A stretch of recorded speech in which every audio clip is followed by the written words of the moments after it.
He has to go. 4 words. My own son said them about me, and I heard every single one. My name is Frank Sullivan. I'm 74 years old. For 41 years I ran a small auto shop outside Denver, fixing transmissions and brakes for anybody who walked through my door. I raised one son in the house on Willow Creek Lane, buried my wife from that house, and thought I'd die peacefully in it too. My son had other plans. This is how I found out, and what I did before he ever got the chance. Margaret passed 2 years ago, right there in the bedroom we'd shared for 39 years. After the funeral, the house felt too big and too quiet for one old man. I still made coffee for 2 some mornings before I caught myself. My son Kevin called every Sunday like clockwork, and about 6 months after Margaret died, he showed up with his wife Denise, and a suggestion that sounded, at the time, like the kindest thing anyone had offered me in years. "Dad, you shouldn't be rattling around this big house by yourself," he said. "Denise and I were talking. Why don't we move in, help you out, save on rent while we save up for our own place?" I said yes before he finished the sentence. Within 3 weeks they'd packed up their Lakewood apartment and moved into the 2 spare bedrooms upstairs, the ones Margaret and I had once hoped to fill with grandchildren. For a few months it really did feel like a blessing. Denise cooked most nights. Kevin fixed the gutters without me asking. We watched football together like he was a boy again. I told my neighbor Harold I was the luckiest old man in Colorado. I had no idea the man smiling across my dinner table was already counting down the days until the house belonged to somebody else, and it wasn't going to be me. By the 6th month, small things started shifting. Denise started calling the house ours on the phone with her sister. She swapped Margaret's curtains without asking. Kevin started asking about my pension, my savings, whether the house was paid off, free and clear since 2009, as it happened. One night at dinner he mentioned a college friend who'd just inherited his mother's place in Aurora and sold it for close to $900,000.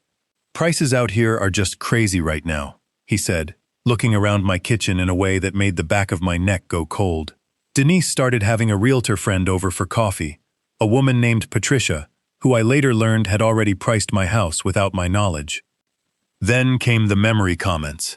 I misplaced my reading glasses one Tuesday, same as I had my whole life, and by dinner Kevin was telling Denise across the table, like I wasn't sitting right there, that he was getting worried about Dad's memory. He started driving me to appointments I'd handled myself for 50 years, sitting in the room asking my doctor pointed questions about cognitive decline. Denise started leaving brochures on the counter, soft lighting, smiling gray-haired actors, names like Golden Meadows and Peaceful Pines. "Just for research," she said, "in case we ever need it down the road." I didn't argue. I didn't want to be the paranoid old man, so I kept smiling, kept thanking them, while the part of me that had spent 41 years reading liars across a repair counter started paying very close attention. It happened on a Thursday afternoon in April. I'd gone to the garage looking for a socket wrench when I heard Kevin's voice through the cracked kitchen door, low and fast, the voice of a man who thinks he's alone. "No, listen. The doctor already said his memory is declining. That's on record now. That's what we need. Once we get him into Golden Meadows, the paperwork practically signs itself. We're not talking about kicking him out. We're talking about him needing care he can't get living alone with us working full-time." I stood frozen with the wrench in my hand. Patricia already ran the numbers. With the market the way it is, we're looking at right around $890,000 for the house, maybe more if we list before fall. That covers his care for years and leaves plenty left over for us. Then he laughed. "He has to go. That's just the reality of it, Denise. It's not personal. It's just what makes sense for everybody. He has to go." I stood there for what felt like an hour, but was probably 2 minutes, and I made no sound at all. I set the wrench down as quietly as I'd picked it up, walked back through the yard, and sat on the porch steps in the April sun like nothing had happened, even though everything had. My first instinct was to walk into that kitchen and ask my son what kind of man says he has to go, about his own father, like I was a couch nobody wanted anymore. I didn't. 41 years running a business teaches you something more valuable than fixing transmissions. It teaches you how to keep your face calm while somebody lies to you, so you can figure out exactly what they're planning before you say a word. So that night I ate Denise's pot roast and asked Kevin how work was going, same as always. I didn't sleep. I lay in the dark running every polite little comment through my head.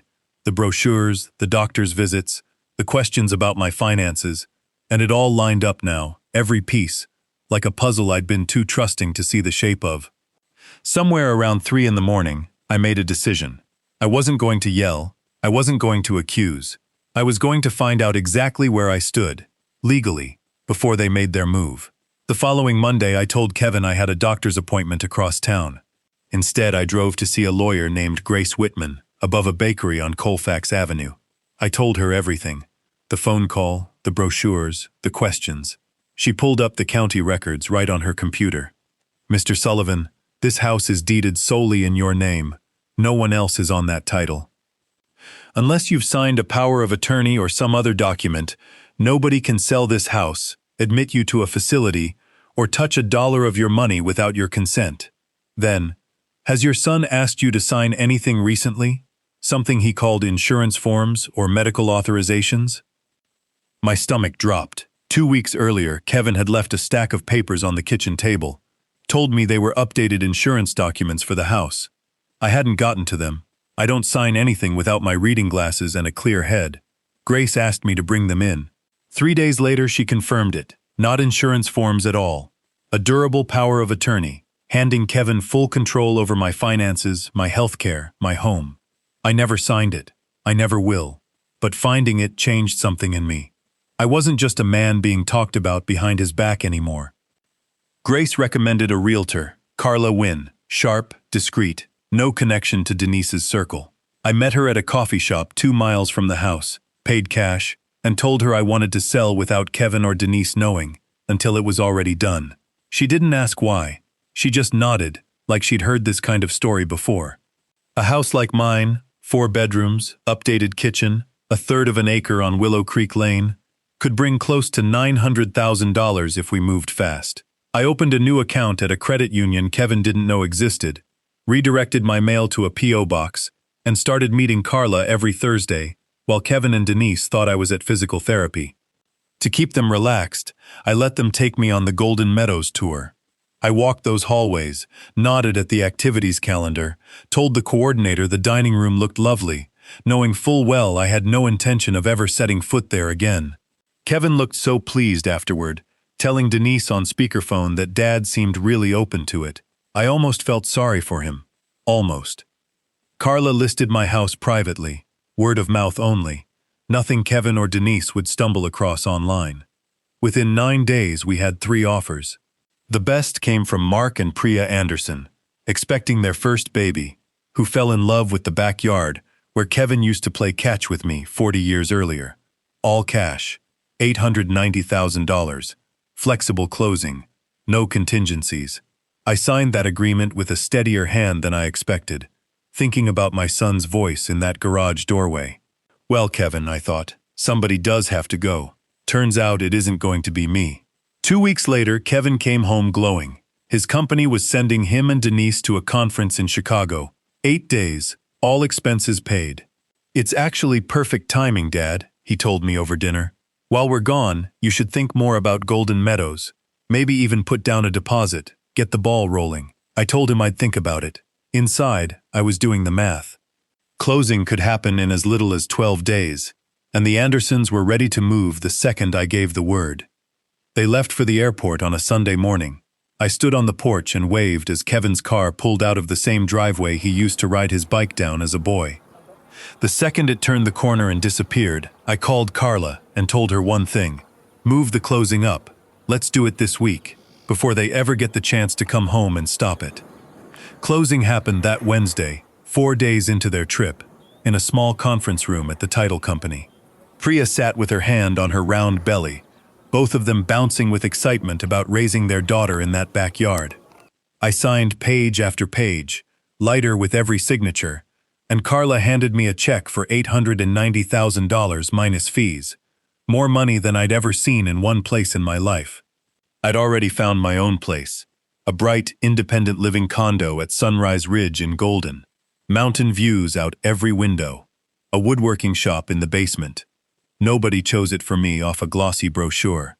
I chose it myself, walked it myself, paid for it myself. I spent Wednesday afternoon and all of Thursday with movers I'd hired quietly weeks earlier, packing 40 years of my life, Margaret's china, my father's old workbench, the photographs off the walls, and left the rest for the Andersons, thrilled to take the furniture off my hands. By Thursday evening, the house on Willow Creek Lane belonged completely to Mark and Priya. The locks had been changed. I sat in my new living room in Golden, watching the sun go down behind the mountains, more at peace than I'd felt in over a year. Before I left for the last time, I sat at the kitchen table where Margaret and I had eaten breakfast for 39 years, and wrote one final letter. Not cruel, just honest. I taped it to the front door, right at eye level, exactly where Kevin's key would fail to turn. I told him I knew everything, the garage, the phone call, the $890,000 spoken like it was already spent. I told him the house had been sold, fair and legal, to a family who deserved it more than two people who'd spent a year planning how to put their father away. I told him I wasn't angry anymore, just disappointed in a way that went deeper than anger. I told him not to bother with the old numbers, but that I'd answer if he ever called to say he was sorry and meant it. I signed it the way I'd signed every card since he was 7 years old. Love, Dad. Then I locked the door one last time, got in my truck, and drove away without looking back. Kevin told me weeks later what happened. He and Denise pulled into the driveway that Sunday evening, still tan from the trip, Denise already talking about her orchids. Kevin walked up with his key, same as 10,000 times before, and it wouldn't turn. He assumed it was jammed, jiggled it, tried again, called out to Denise. That's when Priya opened the door from the inside, confused, holding her newborn against her shoulder, asking who he was and why he was trying to get into her house. My neighbor Harold watched the whole thing from his porch. He said Kevin froze on the steps before noticing the envelope taped beside the doorframe. Denise read it first, standing on the lawn in the fading light, her hands starting to shake halfway through. Kevin grabbed it from her, finished it himself. And that's when the screaming started, loud enough that 3 neighbors came out to see. Harold said Denise dropped to her knees on the grass. Kevin just stood there holding that letter, staring at a house that no longer held a single thing that belonged to him, in front of a family he'd never met, on a street he thought he'd owned free and clear within the year. My phone started ringing 4 minutes later. I didn't answer that night. Kevin called 31 times over the next 3 days. I let everyone go to voicemail, not out of cruelty, but because I wanted him to sit with exactly the feeling he'd been so ready to hand me. On the 4th day, sitting on my new balcony with the mountains turning orange, I finally picked up. His voice cracked the second I said hello. Dad, please, we didn't mean it like that. We can fix this. Just tell us where you are. I let him talk, the apologies, the excuses about stress and money and things getting away from them. When he stopped, I told him the truth plainly. I'd heard every word of that call in April. I knew about the power of attorney dressed up as insurance forms.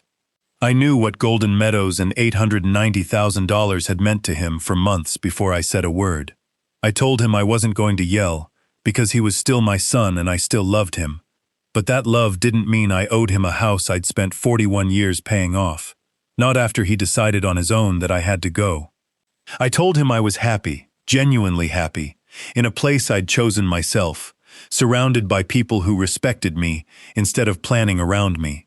Before I hung up, I told him the door wasn't closed forever, but it would only open again when he was ready to see me as his father, and not as $890,000 standing in his way. I set the phone down beside my coffee and looked out at those mountains one more time, feeling, for the first time in longer than I could remember, completely and finally at peace. If you made it to the end of this one, you already know exactly what it feels like when a quiet man finally stops being quiet.